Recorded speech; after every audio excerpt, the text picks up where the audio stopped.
Become a top strategist and rewrite the rules your way. Let me ask you something that might make you uncomfortable in a good way. In your life right now, are you the person who executes or the person who decides the strategy? Because to a strategist, the world isn't random. It's a giant chessboard. Every move is calculated. Every position matters. And the game isn't about working hard anymore. It's about controlling leverage. A strategist doesn't obsess over owning things. They obsess over what those things can do. To them, a house, a car, stocks, business income, even company shares, none of it is the destination. It's all just equipment, tools, pieces on the board. They use investing, transferring, recycling capital, and cash flow loops to increase asset value, raise their position, and pull more resources into their orbit. Think about the film industry. An ordinary viewer watches a movie and enjoys the story. A strategist watches the same movie and asks, where's the profit really coming from? Box office, licensing, merch, streaming deals, international distribution? What can be repackaged? What can be resold? What can be leveraged? That difference, the way someone sees beneath the surface, is what separates someone doing tasks from someone controlling direction. And here's the trend you need to recognize. The future will put a price tag on everything, not just assets, not just time, even attention and emotion. In the world that's coming, three things become brutally clear. First, everything has an owner. Second, everything has a measurable value. Third, everything can be traded anytime. Labor can earn money, yes, but most of the value labor creates doesn't stay with the laborer. It flows upward toward the people who design the deals, integrate resources, and build systems. That's why workers usually earn less than business owners, and why producers often earn less than the people running finance. It's not fair or unfair. It's the difference between execution and strategy. Because strategy is not doing more. Strategy is allocating resources so they multiply. Let me give you a simple image. Coal and diamonds are both carbon, same element. But the structure is different, so the value is worlds apart. Sometimes just restructuring and integrating resources creates value that looks like magic. The internet integrates space. It breaks distance. Finance integrates time. It allows you to trade time for scale. So the question in the future isn't how much do you own? The question is, how much can you connect? How much can you integrate? A person's real power is measured by their ability to link resources together. That's why the ancient story of Zhu Zhiliang borrowing arrows still matters. He didn't work harder. He didn't use brute force. He used the enemy's resources against them and gained massive supplies overnight, without spending what everyone else thought was necessary. The lesson isn't about history. The lesson is, you don't always start from zero. You start by learning how to use what already exists. And before we go deeper, remember to follow the channel if you want more truths about money and a faster path to financial freedom. Welcome back. Now here's the reality of modern life. We're in an age of extreme specialization. No one can do everything alone. Strategists win because they know their strengths and they build alliances around them. They share resources, share risk, form communities of mutual benefit, and sometimes they even turn rivals into partners. A strategist stays clear on the mission and refuses to get lost in tools. If the goal is to cross a river, it doesn't matter whether you build a bridge or use a boat. The only thing that matters is the most effective way to get across. Sometimes you sacrifice short-term wins to lock in long-term dominance. Because your personal power is limited, but the power of a coordinated team is not. That's the core of cooperation and co-growth. But strategy isn't only about people. Strategists also know how to look at the sky. And by sky, I mean three forces. Number one, trends. Trends are the direction of history. Move with them and you rise.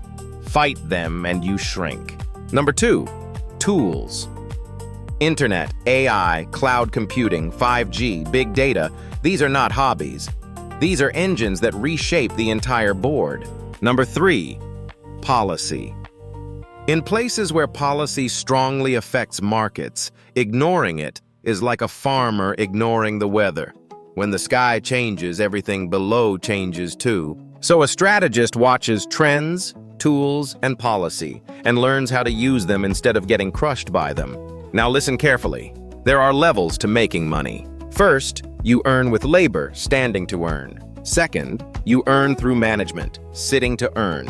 Third, you earn through capital, leaning back to earn. Fourth, you earn through systems, sleeping to earn. And the true skill of the strategist is building systems. A system isn't just a pipeline that generates money. A system is what keeps an empire running even when you're not there. Look at the gold rush. The people who got rich long-term weren't always the ones digging. Often the winners were the ones selling shovels, building roads, running the stores, owning the infrastructure. Markets rise, markets fall, platforms still collect fees. That's why exchanges, infrastructure companies, and system builders survive wave after wave. They aren't just playing the game, they're hosting the game. So the strategic question isn't, how do I get lucky in the rush? It's, how do I build the system that makes the rush possible? And building systems has a pattern. Step 1, simplify the complex. Step 2, turn the simple into numbers, data. Step 3, turn data into process. Step 4, turn process into system. In execution, that looks like this. See the long-term direction. Organize a strong team. Create value through products. Run the system so it continues without you. And remember 4 principles. Build long-term, not short-term. Focus on points, not everything. Go deep, not shallow. Move fast, not slow. Owning a gold mine isn't as powerful as owning a machine that prints value consistently. People admire passive income like it's magic. But what they don't see is the long accumulation, the slow conversion from quantity into quality. Money doesn't arrive by accident. It's the result of calculation. And here's a painful truth. Knowing how to make money is weaker than knowing how to become valuable. Working for money is temporary. Building value is strategic. The more someone stays buried in tasks, the poorer they often become. The more someone upgrades their awareness and vision, the richer they become. That's why businesses eventually hit a ceiling unless the owner's mindset expands to match the scale. A $10 million business requires $10 million thinking. A $100 million business requires $100 million thinking. A $1 billion business requires billionaire-level thinking. And here's the part that sounds strange but is often true. Making big money can be easier than making small money, if your vision is big enough, because big money doesn't come from doing more. It comes from solving higher-level problems. Now, most business owners get trapped. They become the chairperson, the CEO, the salesperson, the accountant, the cashier, everything. They feel safe only if they control every detail. They're always busy, always responding, always fighting alone. Their company stays small, but somehow it contains every function. The owner burns out. Employees get lazy. The organization becomes chaos. Meanwhile, real strategists appear less, but control more. They run the company from a distance because the system and the people are strong enough. If you're the owner, your job isn't to rescue the company every day. Your job is to remove the need for rescue. And the fastest way to do that is the 80-20 rule. 80% of problems come from 20% of core conflicts. A strategist spends 80% of energy on that 20%, the real bottleneck. Now here's one of the most important skills of a strategist. Seeing people, using people, placing people. A true leader really does only 2 things. First, find the right people. Second, use them correctly. History teaches this again and again.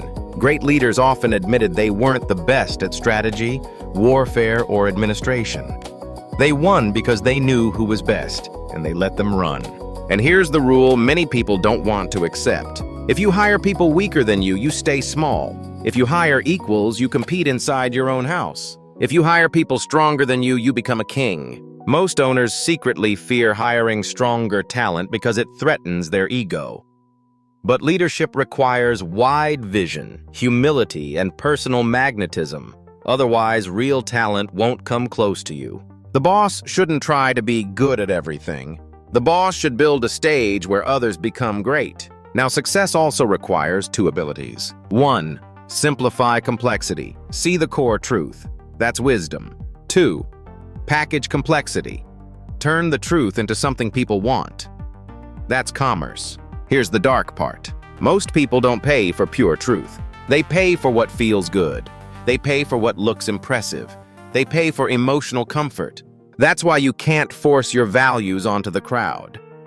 You have to understand the crowd's limited vision, then build stories, symbols, and experiences that pull them in.